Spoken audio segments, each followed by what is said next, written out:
Welcome back, guys. In this video I will show you how to take wheel locks off. Say you lost the keys for them, and we'll show you how to do that. The best way to do this is if you grab a socket, preferably a black impact socket. It's much heavier and it'll do less damage to the socket. So you get one that fits very snugly or barely fits on it. You just want it to get over this front lip here, which this does. And the same thing I'm going to do with this one. I got a little socket right here, but go ahead and pop this off. Alright, so put the socket on it, get yourself a BFH, and whack it like it owes you money.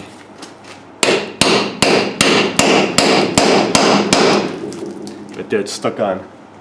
Now, you could either impact it off, or use a hand tool.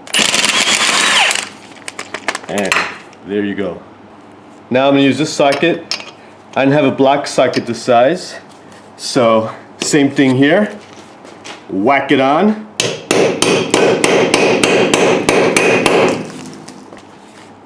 And pop it off. Yeah, baby. Now if you go to your local parts dealer, auto parts dealer, you can also find these sockets. These are specifically made to go on to locking nuts on wheels. And these are left-hand threads, so you put it on, you whack it hard, and it grabs down and bites on it. This didn't fit on there, so we didn't use this. So that's how you take wheel locks off without a key. Thanks for watching. Subscribe to my channel. Like me, share me. Also follow me on Instagram, Facebook, and Twitter. Also check out the link in the description below to my shirts. See ya!